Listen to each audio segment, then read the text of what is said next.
Muy bien, pues buenas tardes a todos, buenas noches acá desde el norte de México. Nos da mucho gusto saludarlos a diferentes lugares de nuestro país también, como mencionábamos hace un momento, también hasta Córdoba, Argentina nos acompañan. Tenemos personas de Bogotá, de Perú, tenemos de Bolivia también y de otros lugares que también nos están saludando. Y por supuesto también nos da mucho gusto contar con estudiantes. Recordemos que la Sociedad Mexicana de Histología no solamente estamos integrados por profesores, pero también queremos llegar a los estudiantes de licenciatura, de maestría, de doctorado, histotecnólogos, etcétera. El día de hoy nos da mucho gusto compartir con ustedes. Tenemos un ponente, el doctor Daniel Salas Treviño. Me voy a permitir rápidamente presentarlo. Él tiene un currículum bastante extenso, pero vamos a hacerlo de manera muy breve. Él es doctor, bueno, tiene maestría y doctorado en ciencias con especialidad en morfología, esto en la Facultad de Medicina de la Universidad Autónoma de Nuevo León. Actualmente el doctor Daniel es profesor del Servicio de Infectología del Hospital Universitario Dr. José Eleuterio González. También es colaborador en el Servicio de Cirugía Plástica, Estética y Reconstructiva, también en ese mismo hospital. Y además es miembro vocal del Comité de Ética de Investigación de esa misma institución. Cabe destacar que el doctor Daniel, a pesar de que es muy joven, actualmente ya es miembro del Sistema Nacional de Investigadoras e Investigadores de la CECITI aquí en nuestro país, en México. Y bueno, pues esto de manera muy rápida para darle lugar. Él el día de hoy nos va a compartir su ponencia titulada El colágeno tipo 1 polimerizado con polivinilpiridona reduce la fibrosis y mejora la organización nerviosa y la mielinización después de una lesión del nervio periférico. Les pedimos, por favor, que dejen sus preguntas en el chat. También estaremos al final de su ponencia leyendo las que tenemos en Facebook. Y bueno, pues, doctor Daniel, adelante, le cedemos los controles. Por favor, si puede poner su presentación y el tiempo es de usted. Muchísimas gracias a todos y qué gusto saludarlos. Gracias. Hola, hola, ¿qué tal? Buenas tardes a todos. Soy el doctor Daniel Salas. Voy a empezar a compartir la pantalla de la presentación. Vamos a aquí. Se ve la parte de PowerPoint, ¿no? Sí, ya la vemos. Muy bien. Entonces,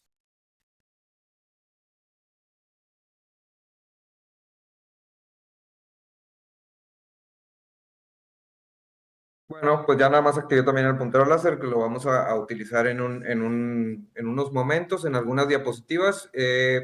Como decía el doctor Adolfo, yo soy profesor actualmente del servicio de infectología. Cuando me gradué de doctor en ciencias en Morfo en el 2020, justamente en la época del COVID, cuando nos pegó de manera más fuerte al país.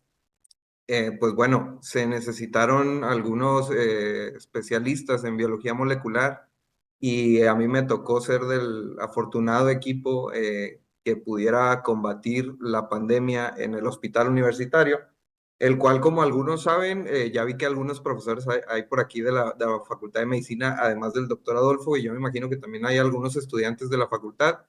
El hospital de nosotros, el hospital universitario, es un hospital de tercer nivel, el cual abarca el sector público y todo aquel paciente que no posee alguna derechohabiencia ya sea en el Seguro Social, en el Instituto Mexicano del Seguro Social o en el ISSSTE o algo, pues vienen para acá. Entonces tenemos realmente una afluencia muy alta de pacientes y durante la época del COVID, que me tocó a mí ser parte del equipo del diagnóstico de COVID, pues bueno, me uní a las filas del servicio de infectología, pero he estado diversificando en cuanto a enfermedades infecciosas, que es lo que me define un poco más en este momento. El 70% de mi tiempo me dedico a eso. Sin embargo, también, como decía el doctor Adolfo, también en la parte de cirugía plástica tenemos algunas colaboraciones en investigación y justamente esta plática es un proyecto de investigación que desarrollamos en el equipo de cirugía plástica y En cirugía plástica, pues bueno, hay varias líneas de investigación. Una de ellas es probar distintos compuestos para reparar lesiones nerviosas, sobre todo en nervio periférico. Y pues bueno, uno de los artículos que recientemente estamos nosotros ya justo por publicar es este. Se titula el colágeno polimerizado tipo 1 con polivinilpirrolidona reduce la fibrosis y mejora la organización nerviosa y la mielinización después de una lesión del nervio periférico. Entonces, pues bueno, vamos a empezar. Estos son los contenidos de la presentación. Los quise abarcar justamente como está estructurado un artículo, como para ir paso a paso, viendo cómo fue que se desarrollaron tanto el planteamiento del problema como los resultados, ¿no? Material y método, resultados, discusión. Vamos a abarcar propiamente también al último las conclusiones y pues como decía también el doctor Adolfo hace un momento, una sección de preguntas y de comentarios que serán respondidas, ¿no? Este es el artículo, se va a publicar en la revista de Neuropathology. Es un artículo que ya estamos en el equipo nosotros. De hecho, es un artículo que tengo en colaboración con el doctor Adolfo Soto y el doctor Roberto Montes de Oca, el cual es el jefe del departamento de histología de aquí de nuestra facultad. Y pues los doctores también de acá de cirugía plástica, la doctora Cintia Minerva, Everardo Valdés y el doctor Yanko Castro, que es el jefe del departamento. No reportamos ningún conflicto de interés por parte de ningún autor en cuanto a los productos comerciales que aquí se mencionan. Entonces, bueno, vamos a empezar. Esta es la definición de la lesión nerviosa periférica. La vamos a definir como LNP en este momento. Y pues bueno, engloba la pérdida total o parcial de la función motora o sensitiva y tiene una prevalencia aproximadamente del 3% en lesiones traumáticas, cuando los pacientes sufren de algún accidente que ocurra tanto en la parte del trabajo, es donde se engloban aproximadamente el 70% de las lesiones acá en nuestro país. También accidentes vehiculares, accidentes en moto, todo esto, llegan aproximadamente el 3% a afectar pues lo que son los nervios, ¿no? Dentro del cuerpo o de las regiones anatómicas más afectadas se encuentran la cabeza con un 14%, los brazos o las extremidades superiores con un 61%, tanto la izquierda como la derecha, y las extremidades inferiores en un 15%. Entonces, podemos ver que las lesiones en extremidades superiores, las cuales son demasiado importantes al momento de realizar trabajos, pues son las que más aquejan en esta parte de la lesión nerviosa periférica. Podemos ver que el 87% de las lesiones surgen durante la semana, es decir, en horario laboral. O sea, muchas de las lesiones ocurren en horario laboral y como ustedes pueden suponer, son en trabajos que requieren de fuerza y de pericia, de equipos grandes, básicamente trabajos industriales. 50% involucran maquinaria eléctrica, la cual puede producir quemaduras también adosadas a este tipo de lesiones. El 93% surgen como lesiones nerviosas singulares o sencillas, por así decirlo, que solamente involucran a un solo nervio. Sin embargo, el 79% casi siempre involucra lo que son los dedos y también los tendones o tejido vascular adosado a esto, ¿no? Eh, Desgraciadamente, el 11% de las lesiones son solamente las lesiones que se desarrollan en la lesión completa. Las lesiones parciales son aproximadamente el 46%. El 72%, como les decía, involucran también ya las lesiones o los vasos sanguíneos. Y el tratamiento casi siempre incluye aproximadamente entre 7 días Sin embargo, en promedio se puede llegar a gastar hasta 230 días en lo que el paciente se va recuperando, ¿no? Esta es una de las, un gráfico en donde engloba más que nada cuáles son las regiones de la extremidad superior, la cual es la más frecuente, las regiones de la extremidad superior más afectadas, como lo podemos ver siempre, casi siempre, o en la mayoría, es tanto el antebrazo como los dedos, que son pues las zonas más distales de la extremidad, son las que por supuesto tienen el mayor riesgo a estar involucrado en contacto tanto con maquinaria como por algún accidente o algo, ¿no? Los nervios más afectados son el nervio radial, el nervio medial y el nervio ulnar, ¿no? Entonces, la lesión nerviosa periférica tiene distintas formas de cómo repararse. Primeramente, el nervio normalmente existe con sus células de Schwann, envolviendo lo que es el nervio.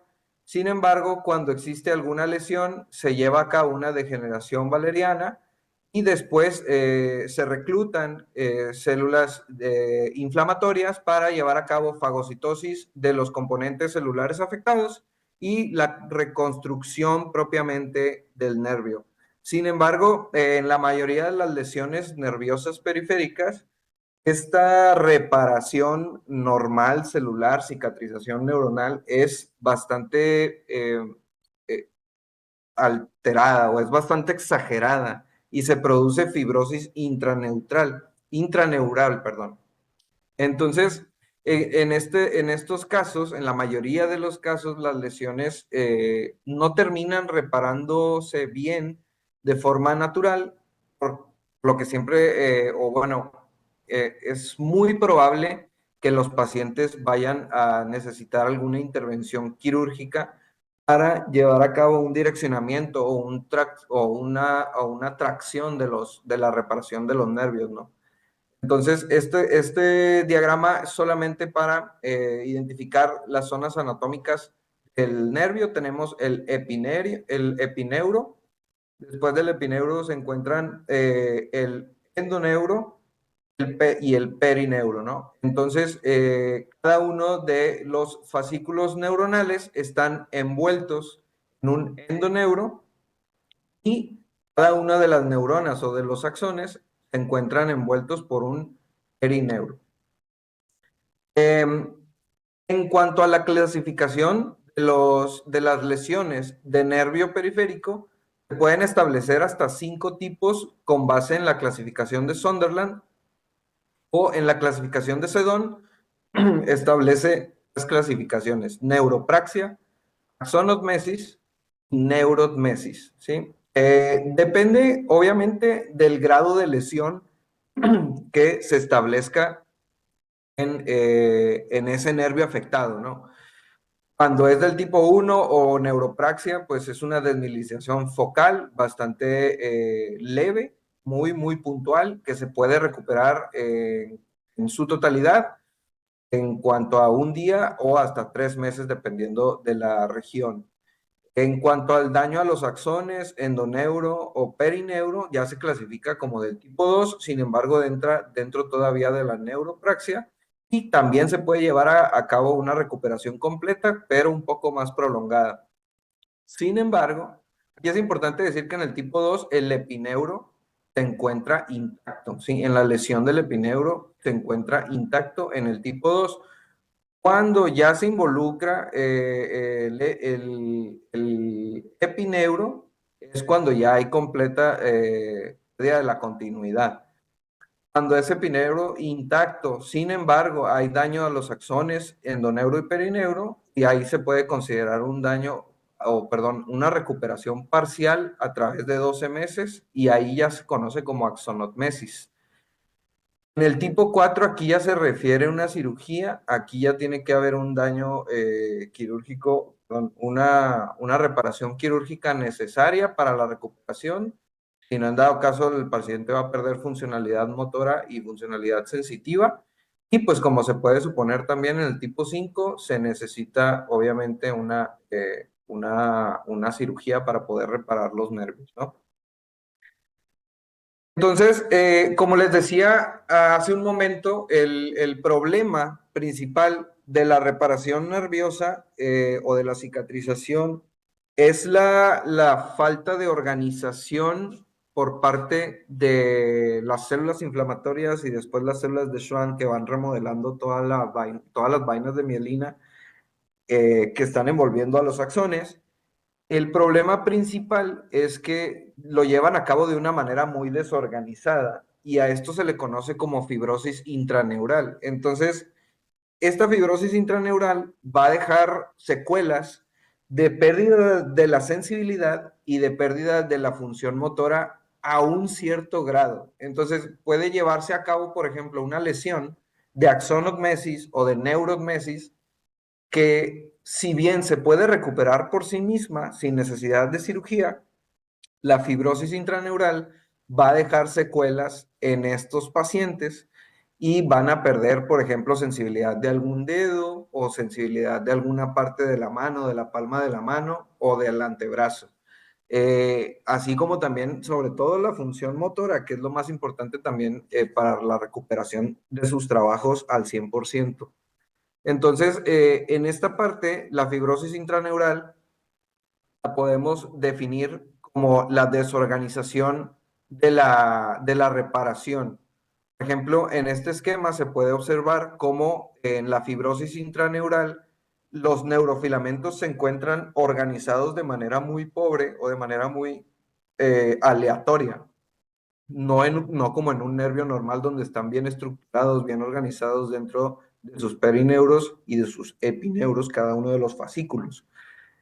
Vemos también en la parte de la vasculatura estructuras vasculares bastante desorganizadas, sin ningún tipo de localización eh, como selectiva, para poder irrigar de forma adecuada a las células que se encuentran adyacentes a los neurofilamentos, ¿no? Perdónenme, a los fascículos nerviosos. Y sobre todo aquí también podemos observar la fibrosis intraneural y la lipomatosis. Hay inclusive como células adipocitos que se empiezan a depositar también ahí, la parte de que se empiezan a diferenciar a partir de fibroblastos. Entonces se forma como una reparación nerviosa pues bastante deficiente y es lo que deja las secuelas que habíamos comentado en un principio, ¿no?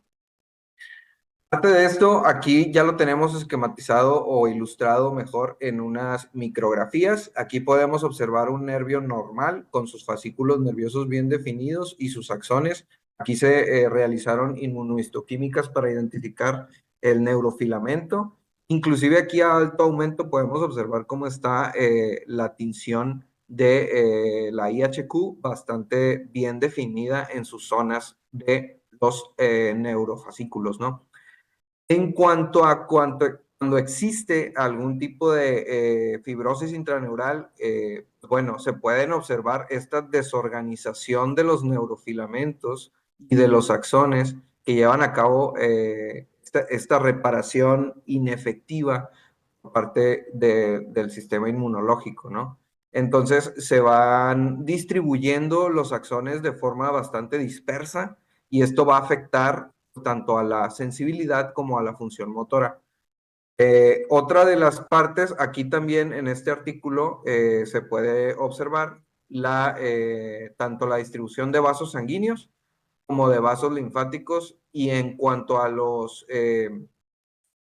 nervios que se llevaron a cabo en las reparaciones aleatorias o las reparaciones con fibrosis, pues se pueden observar bastante desorganización de estas estructuras, tanto de los vasos sanguíneos como de los vasos linfáticos. Entonces, esto es para definir solamente lo de la fibrosis intraneural y cómo viene a entrar el colágeno, la polivinilpirrolidona en esto. Existen ciertos artículos y ciertos estudios que se han llevado a cabo tanto en México como en el extranjero recientemente para identificar las propiedades de inmunomodulación que puede tener el colágeno polivinilpiroridona en distintas patologías o condiciones o alteraciones patológicas. Por ejemplo, se ha estado utilizando para disminuir las adhesiones intraperitoneales, así como también hay un ensayo clínico que se está llevando a cabo para el tratamiento de las úlceras por presión con colágeno polivinilpirrolidona. Así, también en México se han llevado a cabo algunos estudios para identificar, por ejemplo, este estudio es uno muy interesante, se llevó a cabo para identificar el costo-utilidad que tenía el tratamiento del colágeno polivinilpiroridona contra el tratamiento de osteoartrosis de rodilla, que es básicamente la cirugía, y ellos observaron que existía una reducción en el costo y tenían el mismo resultado en cuestión de función y movilidad de la rodilla. Los pacientes que tenían un tratamiento crónico, a los pacientes se les empezó a dar colágeno polivinilpiroridona por semana y empezaron a tener, bueno, mucho mejores indicadores de tanto de que se redujo el dolor como mejor movimiento y fue costo efectivo en este sentido, ¿no? En comparación contra la cirugía de osteoartrosis de rodilla. Así como también hay algunas opciones como para identificar y reducir las secuelas de la mastectomía radical en mujeres. Aquí ya estamos hablando también de algunas cirugías oncológicas y también involucra un poco ahí la cirugía reconstructiva de plástica. En mujeres con cáncer mamario y a partir de aquí también observaron que tenía una buena respuesta de inmunomodulación la aplicación del colágeno polivinilpiroridona. Entonces aquí estamos hablando de las propiedades que tiene este compuesto para reducir esta inflamación exagerada y esta fibrosis intraneural, de manera que estamos tratando de inmunomodular a la respuesta que existe ante la lesión nerviosa periférica. Entonces, el equipo de trabajo hizo pues, investigar la utilidad o el efecto del fibroquel o del fibroquel, que es básicamente el colágeno polivinilpiroridona, solamente que se conoce a manera comercial como fibroquel, en lesión nerviosa periférica. Entonces, a partir de ahí surgió la pregunta de si tuviera algún efecto benéfico en la lesión nerviosa o no. Esto realmente no se conoce, es un trabajo relativamente nuevo. Ha habido algunas tesis por ahí publicadas en la UNAM, había una tesis, y nosotros hicimos un modelo murino más caracterizado, ¿no? Entonces, este fue el objetivo general del protocolo, el cual fue analizar el efecto del colágeno polivinilpiroridona en la reparación del nervio periférico en un modelo murino de lesión nerviosa periférica a través de evaluación histológica y funcional del modelo murino. Entonces, aquí ya pasamos a la segunda parte de la plática. Trata básicamente del material y métodos y el diseño experimental que tuvimos del artículo. El modelo murino fue de axonotmesis, como veíamos hace rato en la clasificación de las lesiones. Ahorita vamos a hacer un poco más de énfasis en cómo se realizó este modelo murino. Primero hablamos del diseño experimental. Se llevaron a cabo el modelo murino y los tratamientos durante 8 semanas. Después se llevó a cabo la evaluación funcional o la prueba de la marcha de las ratitas. Y posteriormente sacrificamos a los sujetos de investigación y se llevó a cabo, obviamente, la evaluación histológica para ver la estructura de la lesión nerviosa periférica. Muy bien. Entonces, en cuanto al modelo murino de axonotmesis, tuvimos ratas Wistar, hembras, de 400 a 500 gramos. Fueron 24 ratitas en total, 6 por grupo, y llevamos a cabo un sacrificio a las 8 semanas por medio de un dispositivo de disposición de CO2. Estos fueron los grupos. Hubo un grupo sham, hubo un grupo de axonotmesis, hubo un grupo de tratamiento con colágeno polivinilpiridona, que a partir de este momento lo vamos a abreviar como CLG-PBP. Se llevó a cabo el tratamiento in situ. Tuvimos otro tratamiento en donde se llevó a cabo la administración del CLG-PBP intramuscular. Entonces, ahorita vamos a ver las diferencias entre ellos dos. Se llevó a cabo la cirugía de axonotmesis. Para esto se diseca lo que es el nervio ciático de las ratitas. Se lleva a cabo la anestesia por medio de ketamina y silacina. Y en el grupo sham solamente se disecó el nervio, se identificó y se realizó solamente una movilización con una pinza, ¿no? Nada más lo movimos y después volvimos a cerrar. Y en el grupo, todos los grupos que contienen axonotmesis, axo-axo, se llevó a cabo una compresión con pinza hemostática con cerrada durante 30 minutos y después se llevó a cabo el cierre de la herida. A partir de ahí se realizaron los tratamientos. Antes de cerrar la herida, en el tratamiento de axonotmesis CLG-PP in situ, llevamos a cabo lo que es la inyección directamente en el nervio, dentro del epineuro, del 0.2 mililitros de fibroquel. Y después se cerró la herida. Fue una dosis única. Solamente al momento de que se llevó a cabo la cirugía, se administró fibroquel y ya no se le volvió a administrar fibroquel. Y en el último grupo, que era el intramuscular, ahí no se llevó a cabo una administración directa. Se cerró la herida, normal, se llevó a cabo la herida, se cerró y después se empezó a administrar el fibroquel, el CLG-PBP, 0.2 mililitros durante 1 centímetro a partir de la distancia de la lesión, ¿verdad? Una vez por semana durante 8 semanas. Entonces, mencionar que el fibroquel se produce nada más en los laboratorios ASPID, aquí en México, ¿verdad? Nada más para que quede claro que este es el nombre comercial y la presentación. Es una solución líquida que se resuspende, después se puede aplicar. Muy bien, entonces, después para la funcionalidad llevamos a cabo la técnica del índice de función ciática, el cual nos basamos en un artículo y realmente es un protocolo bastante utilizado para evaluar las lesiones y los tratamientos en lesiones nerviosas periféricas. Y pues bueno, tal vez algunos ya lo hayan visto.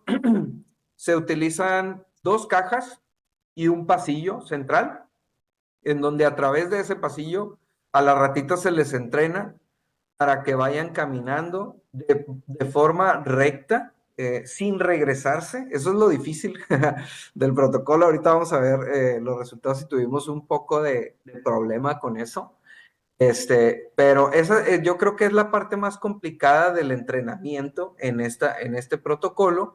La ratita pueda entender que tiene que caminar hacia la caja de la meta, por así decirlo, en línea recta, sin tener que regresarse. Entonces, esto es lo difícil del asunto, ¿no? De este protocolo.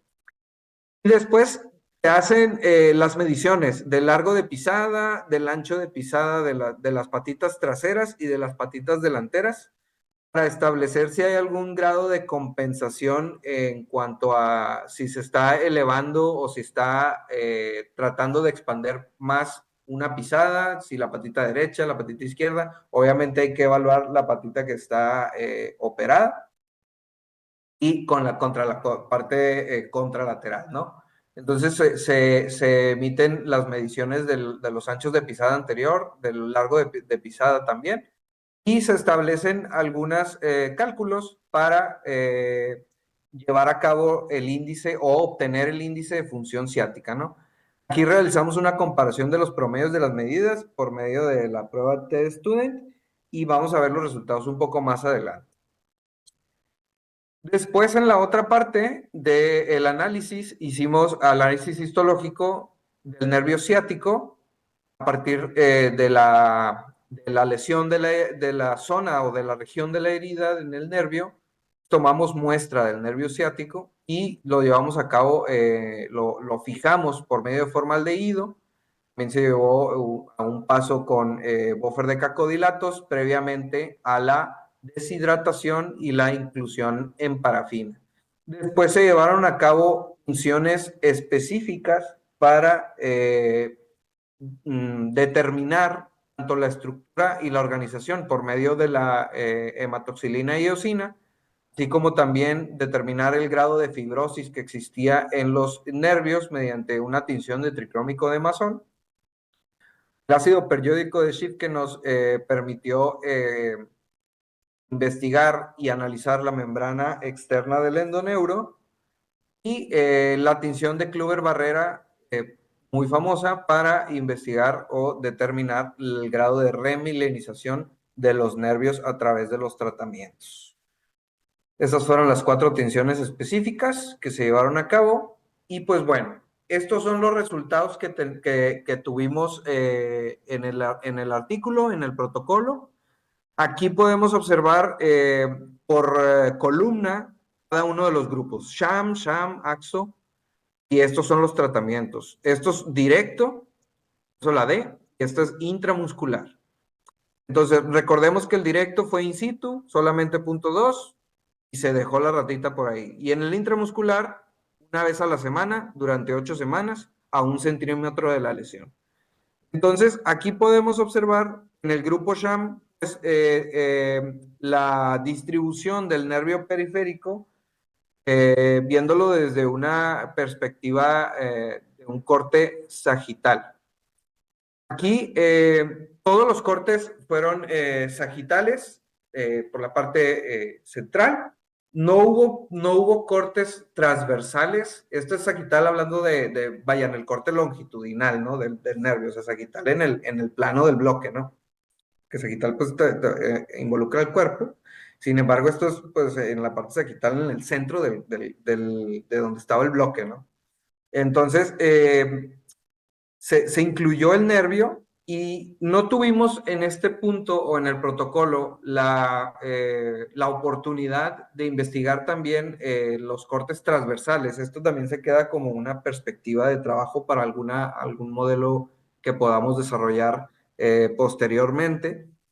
Sin embargo, en los cortes longitudinales nosotros pudimos observar cómo en el grupo AXO tuvimos bastante desorganización.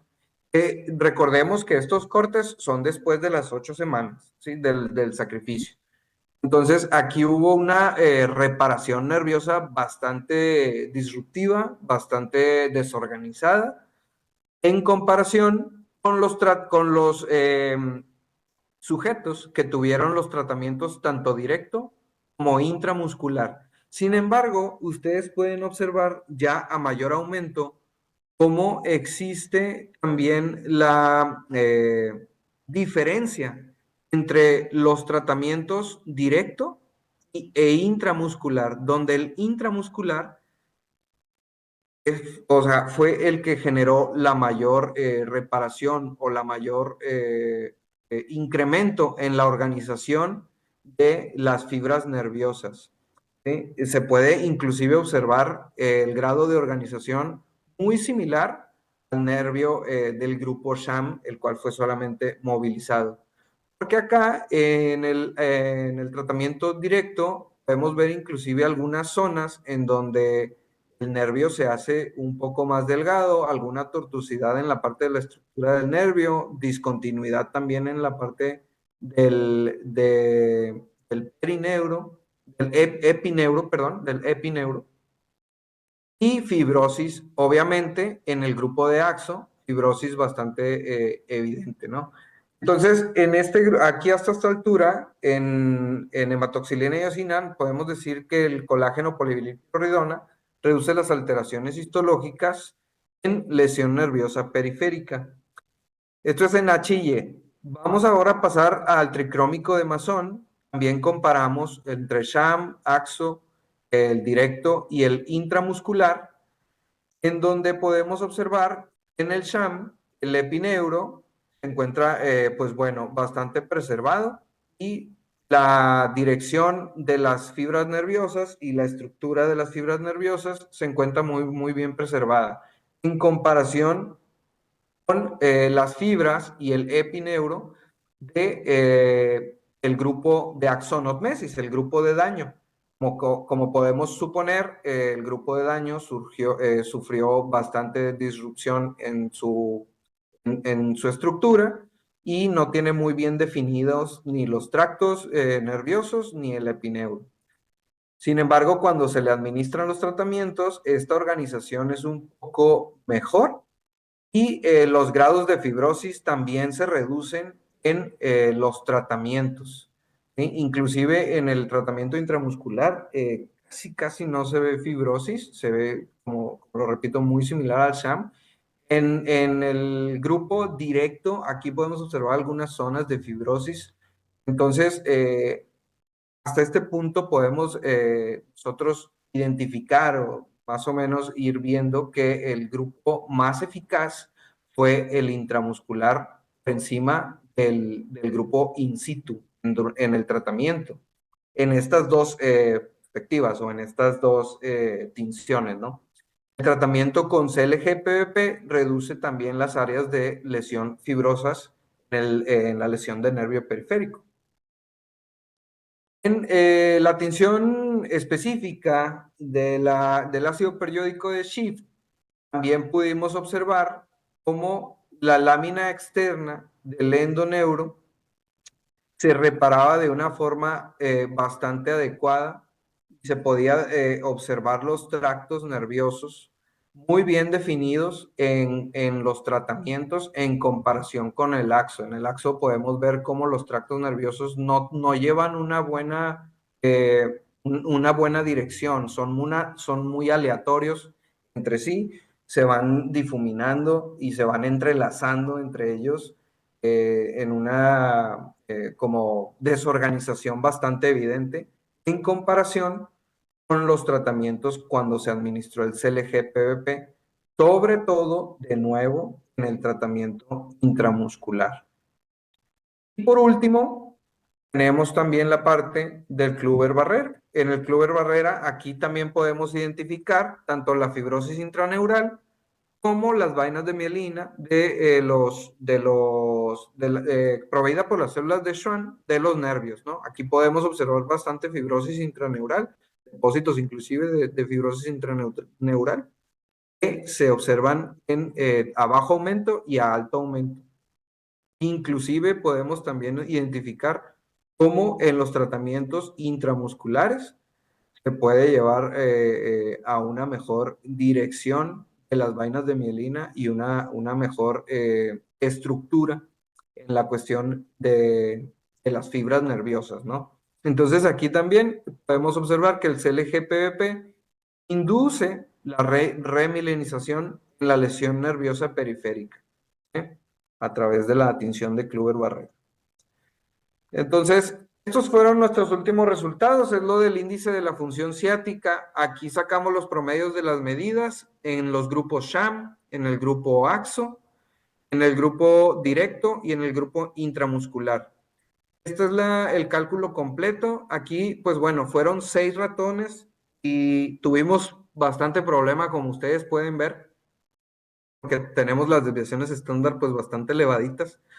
Y yo creo que uno de los problemas principales en este trabajo fue el desarrollo del protocolo en la parte del índice de la función ciática, en lo del entrenamiento de las ratas, ¿no? Como que necesitábamos un poco más de tiempo, yo pienso, para poder establecer un mejor entrenamiento de las ratas, pero ya andábamos sobre el tiempo en esa ocasión, en ese producto. Pues bueno, ya no fue posible esta parte. En negro vemos las iniciales y en gris las finales, las mediciones finales. Iniciales en cuanto a después de la cirugía, ¿sí? Y finales cuando ya se cumplieron las 8 semanas del tratamiento. En el único grupo que pudimos observar diferencias significativas en las mediciones de las pisadas fue en el grupo de administración de colágeno polivinilpiroridona de forma intramuscular. Aquí sí pudimos observar una mayor distancia, una recuperación evidente. Cuando los ratoncitos incrementan las distancias tanto de la pisada del largo como del ancho de la pisada y propiamente de dedo a dedo en el piecito de la ratita, eh, se establece o se entiende que la ratita tiene una mayor libertad de movimiento y una mayor como comodidad hacia la caminata, ¿no? Entonces, si estas distancias son mayores, quiere decir que la ratita se está recuperando de forma adecuada. Es en el único grupo en el que nosotros pudimos identificar estas diferencias. Como les digo, esto fue como la parte más complicada del estudio, pero bueno, al menos en el grupo de tratamiento intramuscular tuvimos buenas respuestas. Entonces, esta fue la conclusión. El CLG-PBP mejora algunos parámetros de la marcha después de la lesión de nervio periférico. Bueno, aquí también quise agregar una parte de la discusión que nosotros trabajamos en el artículo en cuanto a también mostrar lo que hay documentado y ver lo de nuestros resultados para dar un poco más de aspecto, perspectiva de nuestro trabajo. Es importante señalar que el CLG-PBP se debe de monitorizar muy bien su dosificación, porque sobre todo cuando es intramuscular, hay ciertos estudios que refieren la formación de granulomas en tejidos adyacentes en donde se inyecta el tratamiento de CLG-PBP. Nosotros a las 8 semanas no observamos ninguna formación de ningún granuloma, sin embargo, pues bueno, esto se tendría que hacer un estudio a mayor plazo para observar esta posible formación, ¿no? O sea, para poder o descartarlo o ver en cuánto porcentaje de los pacientitos, o más bien del modelo murino de las ratitas, se está presentando, ¿no? La formación de granulomas. Que está reportado y hay que verlo a mayor plazo. Entonces, es una perspectiva del trabajo. También la aplicación del CLG-PBP tras la lesión permitió una recuperación, como lo pudimos observar en histología, y se ha demostrado que tiene un efecto reductor en otros estudios de la inflamación sistémica en enfermedades virales como la COVID-19. Esto es uno de los estudios que nosotros nos llevaron a pensar en la opción del CLG-PBP para este tipo de lesiones de inmunomodulación, ¿no? Vimos que los efectos reductores en la inflamación sistémica pudieran funcionar para mejorar la organización nerviosa de las ratitas en la lesión nerviosa periférica y bueno, aquí están los estudios en los cuales nos pudimos también basar, además de los que mencioné ahí en la introducción. Otra parte es que la organización estructural de la lámina externa y la remilinización del nervio periférico mejoraron con el tratamiento CLG-PBP. Pues bueno, aquí también es importante destacar que la región proximal de la herida tiene la mayor parte de los depósitos de colágeno, producidos obviamente por los fibroblastos, y esto facilita la reconexión axonal, lo que el CLG-PBP podría estar actuando como un efecto inmunomodulador. Entonces, esta es la parte central del trabajo, ¿no? El efecto de inmunomodulación que tiene el CLG-PBP. Y también hay algunos estudios in vitro que han utilizado los hidrogeles de colágeno para la reparación de lesiones nerviosas periféricas o de fibras nerviosas. Esto también se contribuye a un efecto estabilizador propiamente del colágeno y no del polímero, sino del colágeno. Y representa un efecto estabilizador de los fibroblastos y una promoción en la adhesión tisular. En diversos tipos de modelos se han llevado a cabo estas aplicaciones de nanopartículas envueltas en PVP con colágeno, así como también algún compuesto de polivinilpiroridona con ácido tánico para ver las propiedades adhesivas de los tejidos que han incrementado en la cuestión de la conducción y de la estabilización de los fibroblastos. Este es el último artículo importante que quiero mostrarles en la parte de la discusión. También hay estudios donde llevan a cabo hidrogeles de colágeno para tratar la lesión de nervio ciático. Este es un trabajo bastante parecido al de nosotros, pero utiliza un hidrogel que contiene naringina, otro polímero, no es propiamente como el de nosotros, que es el CLG-PVP, y es otro construido directamente por los autores, y vieron también que existe regeneración del nervio ciático durante la aplicación de este tipo de hidrogeles. Entonces, se puede considerar como algo bastante revolucionario la aplicación tanto de hidrogeles como del polímero que nosotros visualizamos para la lesión de nervio periférico, ¿no? Estas son las conclusiones y las limitaciones de nuestro trabajo. Las conclusiones, pues ya como lo vimos remarcado, ¿no? La aplicación del CLG-PVP de forma intramuscular mejora y asegura la organización de la estructura histológica, la lesión nerviosa periférica tras el tratamiento durante 8 semanas. Esto sí es la conclusión primaria de nuestro trabajo. Esta es una de las limitaciones, era lo que también ya les mencionaba, ¿no? De la parte de los resultados de la marcha que se podrían mejorar mediante mayor tiempo de entrenamiento, así como inclusive el uso de otras técnicas más sensibles, ya saben, ¿no? Como los sensores portátiles que se le pueden poner a las ratitas para incrementar el grado de sensibilidad que se pueda tener ahí en las distancias, en las mediciones, pero sobre todo el entrenamiento de que las ratitas no se regresen a través del pasillo y todo esto, ¿no? Es un batallar ahí con los animalitos. Bueno, estos son mis números de contacto, mi correo, las redes sociales que por ahí también tenemos en el servicio de Infecto.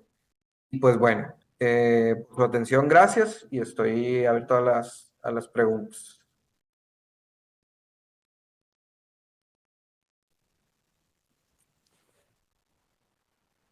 Muchísimas gracias, doctor Daniel. Y bueno, cedemos la palabra al doctor Miguel Ángel Cornejo, que él va a estar coordinando la parte de las preguntas. Adelante, doctor, por favor.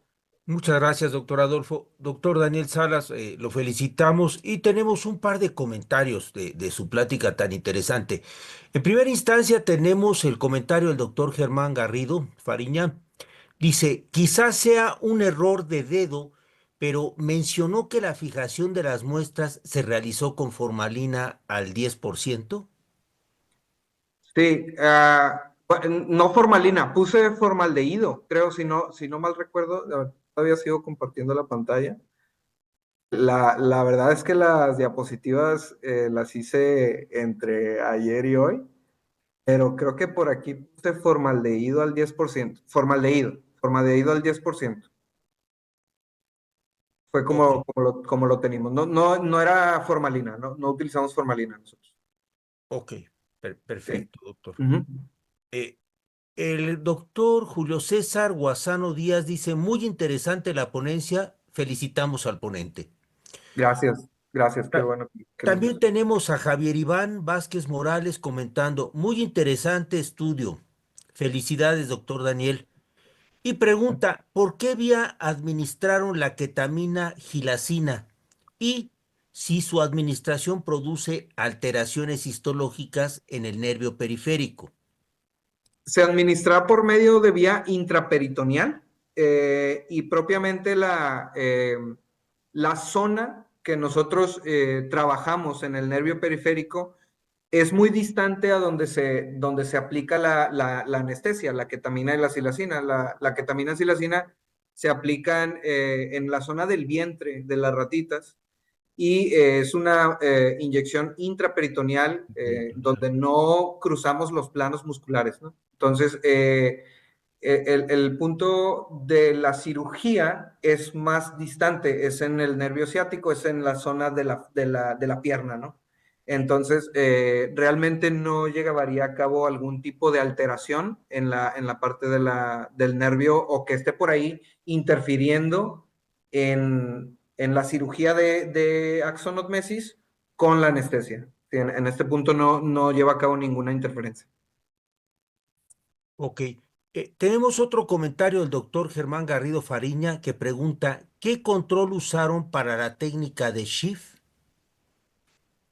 ¿Qué control utilizamos? Se utilizó hígado. Si mal no recuerdo, se utilizó, o sea, control positivo. Me imagino que sí. Me imagino que sí, ¿no? O sea, sí, utilizamos el tejido de hígado. Sí, si mal no recuerdo. La verdad es, estos resultados, inclusive los estamos publicando hasta ahorita, hasta 2025, pero los estudios se llevaron a cabo a finales del 2023. Entonces, sí nos tardamos un poquito ahí en publicarlos. Inclusive nos hicieron 3 rondas de revisión ahí los evaluadores. Pero Ok. ya estamos ya en punto, ya tenemos casi la aceptación. Bien, la última pregunta del doctor Germán Garrido no la entiendo bien. Doctor Germán, me imagino que usted está por ahí. ¿Me podría hacer favor de preguntarla de manera directa al doctor Daniel? Sí me hace favor, doctor. Sí, correcto, muchas gracias. Muchas felicidades por su trabajo. Es que hay Gracias. cositas técnicas que de repente cuando nos ven los muchachos pueden tener algún problema en la parte técnica. Ok, Eh, por lo regular, el formaldehído es una solución acuosa y la solución acuosa de formaldehído, o sea, la formalina, se usa al 3,7% en términos generales. Si sí, fuera para formaldehído, a partir de sólido, se usa el 4%. correcto. Entonces, quizá hay el error de dedo, el formaldehído al 10%, no, Sí, así, ajá, sí, o sea, en cuanto a, es que creo que se utilizó en esta parte de la formalina, ¿no? Realmente no, es una también de las cosas que no recuerdo muy bien cómo se hicieron y no estaban dentro del protocolo. Pero sí, probablemente tanto se pudo haber usado, creo que se utilizó el paraformaldehído al 4%, si mal no recuerdo. correcto, porque el formaldehído tendría que ser, este es el error de dedo, 1 a 10, Ajá, una solución acuosa, 1 a 10. Y a sí, veces lo correcto. confunden con el 10%, que es una barbaridad, o sea, quemas la pieza. Pero Sí, bueno, sí, ujú. muy Sí, bien, muy es amable, lo más probable, que es el 1 al 10. correcto, muchas gracias. Sí, no, gracias a ti. Muchas gracias, doctor Germán. Por el momento no tengo más comentarios. Sin embargo, doctor, yo le quisiera preguntar una cosa, Sí. por curiosidad, y por curiosidad malsana, porque es un problema que a mí me aqueja. En el caso de, sí, es que yo tengo una afectación en el nervio ciático izquierdo Ok, porque tuve una lesión en el disco intervertebral L4, L5, tuve ruptura, protrusión del disco y me ocasionó necrosis aproximadamente el 40% del ciático izquierdo. Por eso que ok, los que me conocen en persona ven que camino de una manera muy peculiar.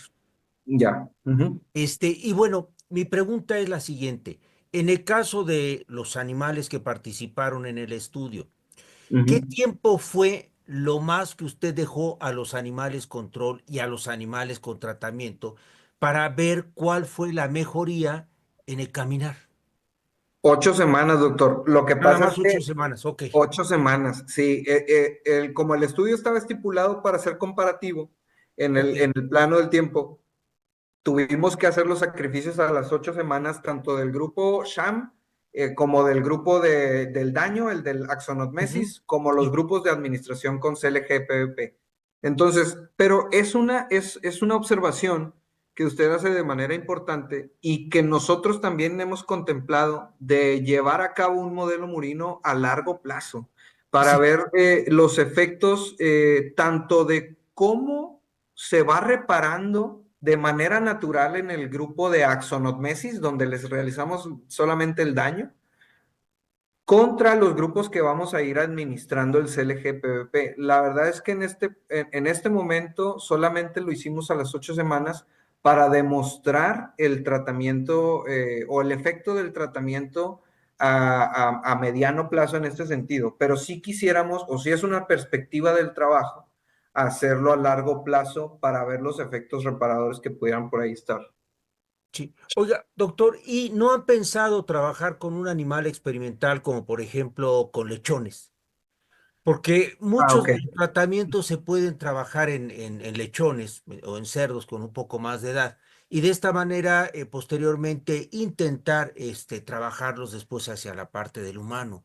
Sí es importante trabajar con mamíferos de gama alta, con mamíferos más grandes. Sí, Los modelos que nosotros hemos trabajado con lechones en la colaboración ahí con cirugía plástica es en cuanto a, hay unos dispositivos de innovación para la inyección de la grasa. Sobre todo en cirugía plástica se lleva a cabo mucha inyección de grasa para reconstrucción de tejidos y para también lo que es cirugía estética, ¿no?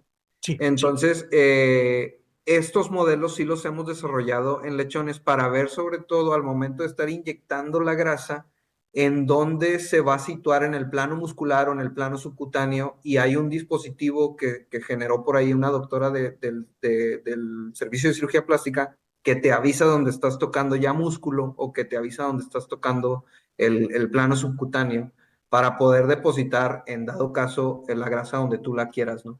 Pero es bastante también interesante. Yo creo que sí se debería de plantear por ahí. Yo creo que después de hacer el modelo a largo plazo, escalar el modelo hacia un mamífero de tamaño elevado como un porcino, para ver también cómo responde al tratamiento del fibroquel ya en un daño más semejante a lo que se podría aquejar en un humano, ¿no? sí, sí, sí, sí. Perfecto, Ujú. doctor, muchas gracias. Tenemos una pregunta más y también ahora tenemos la mano levantada. Le cedemos la palabra a la doctora Araceli Zabaleta. Adelante, doctora, gracias. Sí, doctor Salas, le felicito por su presentación, también por la línea de investigación que tiene. Gracias por estar con nosotros. Gracias, gracias. Mire, yo conozco que este tratamiento de la combinación de colágeno y polivinilpirrolidona se ha Ujú. usado para artrosis y se usa para artrosis de rodilla y particularmente con aplicaciones locales, ¿verdad? Correcto. Sí, correcto. Intraarticulares. Pero Ajá. mi pregunta me llama la atención que sus resultados son relevantes para el caso de la aplicación intramuscular.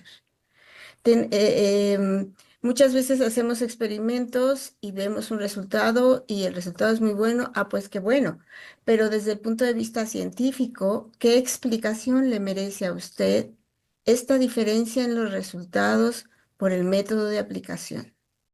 Sí, eso fue bastante interesante cuando estábamos observando los resultados y viendo cómo podíamos también explicar esta diferencia. Porque si bien se establece una reparación o una organización importante en la dosificación directa, no tanto fue como en la parte intramuscular. Nosotros establecemos o pensamos que es por el grado de dosificación, porque cuando nosotros hicimos el grupo directo, solamente hicimos una inyección de 0,2 mililitros dentro del nervio, y cuando hicimos el grupo de intramuscular, que pues van a la par, ¿no? Pero cuando, en el grupo de intramuscular inyectábamos una vez por semana durante 8 semanas. Entonces fue una dosificación pues 8 veces más grande. Sin embargo, fue en otra zona de la herida. Es comparativo al momento de decir de que, ¿sabes qué? Pues pusiste una dosis dentro del nervio de forma directa sin tener efecto de pérdida por perfusión y difusión, pero también intramuscular a 1 centímetro de la herida se aplicó 8 veces. Entonces, yo creo que esa es como una explicación o una hipótesis en cuanto para explicar las diferencias de los dos grupos. La cantidad de veces que se inyectó. Además, que se ha observado en distintos estudios que mencioné por ahí en la discusión, donde también aplican de forma intramuscular los compuestos de colágeno polivinilpirrolidona de forma intramuscular a centímetros de la lesión, porque se ha observado que si lo aplicas en la zona o en la región de la lesión, es la polivinilpiroridona suele quedarse en esa región, no difumina tanto hacia torrente o hacia otras zonas tisulares. Se queda más ahí en esa parte. Por eso los tratamientos de osteoartrosis también son aplicaciones locales. Entonces, en esa parte tuvimos nuestra lógica basarnos O en sea, esos esa es artículos. la hipótesis que ustedes proponen. Sí, Y también fíjese que me llama la atención si existe una comparación, porque, bueno, desconozco si se conoce el mecanismo molecular de acción de esta molécula que es sintética realmente, ¿no? No del colágeno, sino de la molécula sintética. Y vino a la mente para mí el CLMP forte, que es un precursor de mielina, es un mielinizador, ¿no? Muy exitoso para sí. muchas lesiones nerviosas de columna. Y la pregunta es, ¿se ha comparado este tratamiento con los compuestos de CLMP forte? ¿No se han hecho?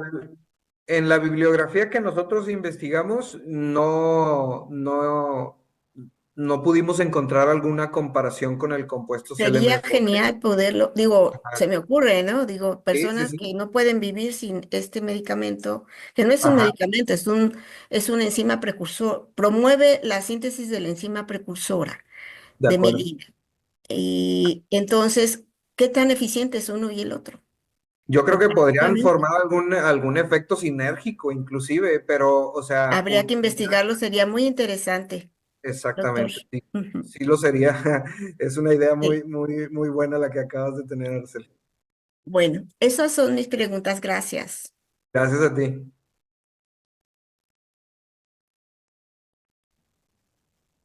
Muchas gracias. Bueno, finalmente tenemos como comentario a Víctor Antonio Mejía Roa.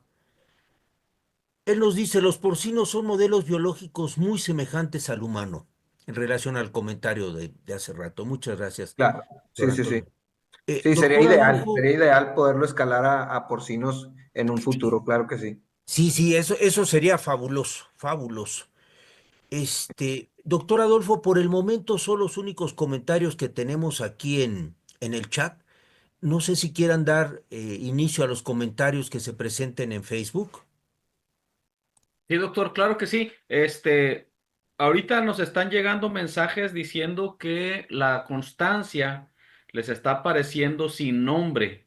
Entonces, por favor, revísenla nuevamente, llenen la encuesta o llenen el forms y ya les debe de aparecer. Hace un ratito, unos minutos, 25 minutos, cuando publicamos el link de asistencia, estaba teniendo ese detallito, pero ahorita unos minutos, ahorita fracción de 5 minutos, ya se corrigió. Entonces, por favor, si nos ayudan con eso, si les llega su correo sin sus datos, por favor, háganlo otra vez y luego ya les debe de aparecer. Este, Muchísimas gracias, doctor Cornejo, y a todas las preguntas que siguen poniendo y comentarios en el chat. Hay una felicitación de Micha GH. Dice, muchas felicidades por su trabajo, excelentes tinciones. Gracias, Eso gracias. ponen Ahí en... las tinciones son para el doctor Adolfo. Ahí los créditos son para él en la parte ahí de la histología. Siempre realiza muy buenas Es bueno en eso, técnicas. ¿eh? Es bueno en eso, Claro es que sí. excelente. A mí me consta. Sí, 100%. Nunca falla, doctor Adolfo. Muchísimas gracias y bueno, pues, es un gusto ver todos estos comentarios también y que sin lugar a dudas aporta mucho a la ciencia. Quiero destacar que con estos trabajos pues también estamos abordando parte de una de las perspectivas de nuestra sociedad que es en relación a la ingeniería tisular, a todo este uso de biomateriales. Entonces, por eso al principio, bueno, va a sonar un poco a comercial, pero aprovechando para las personas que se incorporaron después, pues comentarles que tenemos diferentes áreas en la sociedad. Entonces, por eso nuestras pláticas van a tener histología vegetal, histología de invertebrados, este tipo de biomodelos, entre otras cosas. Por eso, bueno, también seguirlos invitando a que nos puedan acompañar. Y yo quisiera nada más así adicional a todo lo que ya nos comentaba el doctor Daniel.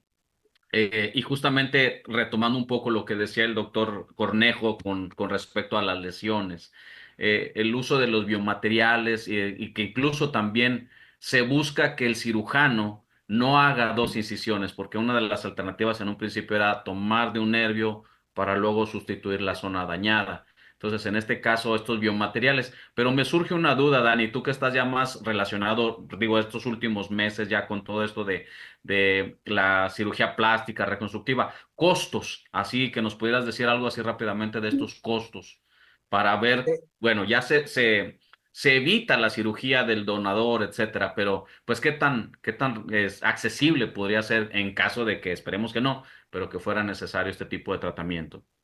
Yo creo que estos tratamientos podrían ser de muy buen costo-utilidad, sobre todo en lesiones que no llegan a ser tan serias, como lo veíamos en el principio de la clasificación de Sunderland, cuando pasa 4 o 5, donde ya hay algún tipo de daño importante en el epineuro.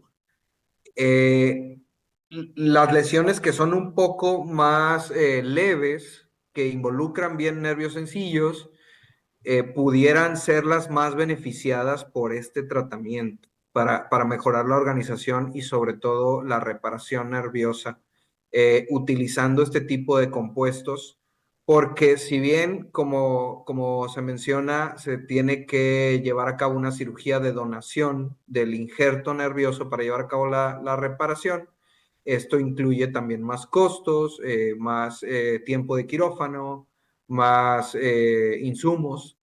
Y esto, pues bueno, ya puede caer en otra parte del costo-utilidad. Yo creo que se beneficiarían más las lesiones más leves de tipo 1, 2 y 3 de Sunderland. Y sí, sí sería un costo-beneficio bastante importante porque ya no involucra inclusive el internamiento y la revisión de los pacientes, ¿no?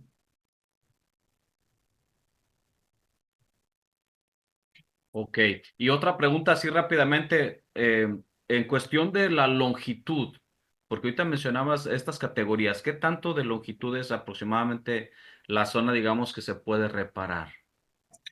Bueno, ahí también es esa parte, hablamos de no sé, en las lesiones leves, 2, 3 centímetros, ¿no? Pero hay lesiones que son más importantes donde, no sé, algún traumatismo por algún accidente automovilístico, donde se lesionen 10 centímetros, 15 centímetros. Ahí sí ya sería totalmente, pues, contraproducente no realizar la cirugía. Dato histórico. Ujú.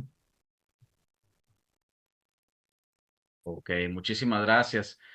Nos están llegando mensajes, aprovechando, bueno, que nos están preguntando a algunas personas que no les permite llenar el formulario, ya lo estamos revisando.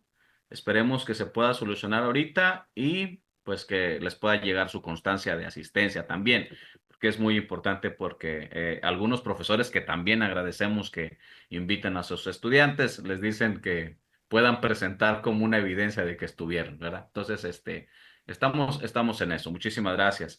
Y bueno, antes de Doctor despedir Soto, nuestra transmisión, no sé, no me escucha. agradecer Ahí. nuevamente al doctor Daniel Salas. Me voy a permitir compartir una constancia que le vamos a hacer llegar a través del correo y es donde específicamente estamos agradeciendo pues su ponencia en el día de hoy, doctor. La Sociedad Mexicana de Histología otorga la presente constancia al doctor en ciencias Daniel Salas Treviño por impartir la conferencia El colágeno tipo 1 polimerizado con polivinil pirrolidona reduce la fibrosis y mejora la organización nerviosa y la mielinización después de una lesión del nervio periférico. Esto en nuestra sesión mensual, el día de hoy, del mes de abril. Y bueno, a nombre de toda la sociedad, de la cual tengo el honor de presidir, pues agradecemos su presencia, doctor Daniel, y seguirlos invitando a que nos acompañen en próximos eventos también. Y No, bueno, muchas gracias. Gracias, doctor, y gracias a todos por su tiempo y por su atención, sus preguntas y sus ideas también por ahí, bastante interesantes y buenas aportaciones. Muchas gracias a todos por el tiempo y la invitación también, sobre todo, para compartir algunos de los proyectos que estamos realizando acá en el hospital. muchísimas gracias. Y bueno, no quisiéramos dejar pasar el comentario del doctor Rodolfo Ávila desde Argentina. Dice, felicitaciones a la sociedad. Gracias, doctor, por la organización de muy buena conferencia. Doctor Salas, abrazos desde Argentina. Doctor Rodolfo Ávila, que repito, fue nuestro ponente hace unos meses. Esperemos que próximamente nos vuelva a compartir, al igual que otros profesores que están aquí acompañándonos. Bien, pues con esto despedimos la transmisión de Facebook. Recuerden que estará grabada esta por si no alcanzaron a ver algunos detalles o quieran compartir el link.